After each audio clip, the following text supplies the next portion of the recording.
Look, this past weekend, Kovalev Canelo. This to me was very predictable. Uh, I wanted to make a video beforehand, but I couldn't. I was tied up in work. But I knew Canelo was gonna get a TKO in the later rounds.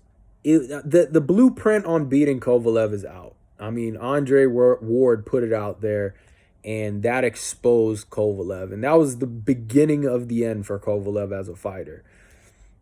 Because we all know you take Kovalev's body, you take his heart, and you take his mind, and you own it. Uh, but one of the reasons this was a very predictable fight because like what was Kovalev going to show Canelo that he hasn't seen?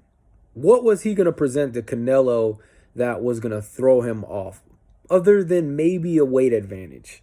And even that, I mean, think about it. Canelo's fought Triple G. He's seen power. He's dealt with ridiculous power. We know Triple G has put cruiserweights down in sparring. You know, he's dealt with immense power before. Twice with Triple G. And I'd say the second time, I think he clearly outboxed Triple G. So we know he has a chin. We know Canelo can take power, and we know he can handle that.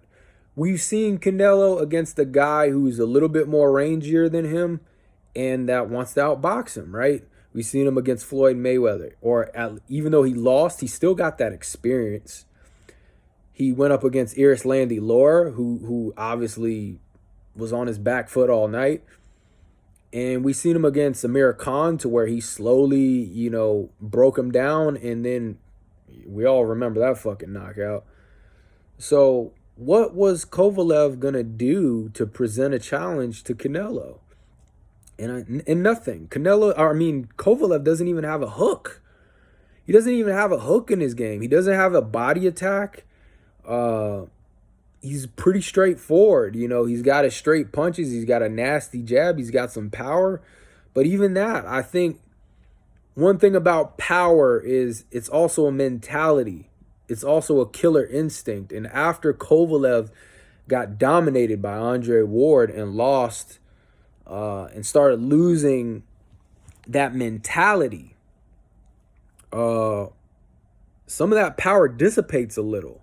You still have it, but it dissipates a little because the mentality carries that as well. It's not just a physical thing. It's also a mentality. You go in there and you want to knock motherfuckers out. But when the blueprint's out and guys know, like, hey, I take this guy's body, I start working the body downstairs, take him to deep water, I'm going to drown this fool. And he ain't going to be so intimidating. The intimidation factor is real. And once he lost to Andre Ward and that blueprint was out, you already know how most guys were going to handle him. And, Kovalev got that win against Anthony Yarde. It was a good comeback. And I think Anthony Yarde is English, right? But English fighters, I don't know. They get to the big show and they just fall on their face every time against Americans. But, this was pretty predictable. Props to Canelo for going up in weight. I think he can fight at that division. I think he's a lot more skilled than the fighters at that division. I think he can do well. He should stay there and, try to clean it out. Kovalev needs to retire. I'm sorry. Like, this guy, as much as he's had his chin checked within the last few fights, I mean, if he doesn't get out now, he's going to pay the price heavily if he hasn't already. I mean, what's left for him to do? What is he going to do? You want to fight Bivol? Is that what you want to do? Really? I mean, retire, dude. You're done. Your style is not going to complement you on the back end of your career. And I'm not saying Kovalev can't box, but I just think there's another level to the technique and the skill. But yeah, it is what it is. I'm hoping to see Deontay Wilder and Tyson Fury meet up again. Now it's a fun matchup. I'd love to talk about it. And hell, this fight with Wilder and Ortiz, that's going to be a hell of a fight. But this was predictable. I saw it coming a million miles away. Canelo was going to put in the body work. and then eventually take the head. I mean, simple as day. And I mean, what has Canelo not seen?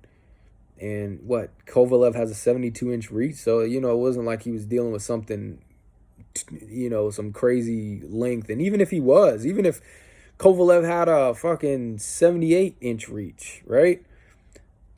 His style, I don't think his boxing style would have really helped him or utilize that reach to his advantage. So, good win by Canelo. Awesome win. Looking forward to see what he does next. I would like to see a fight with him and Bivol. I think that would be fun. Good matchup. A little bit more challenging. But I would probably give Canelo the upper hand in that. But yeah,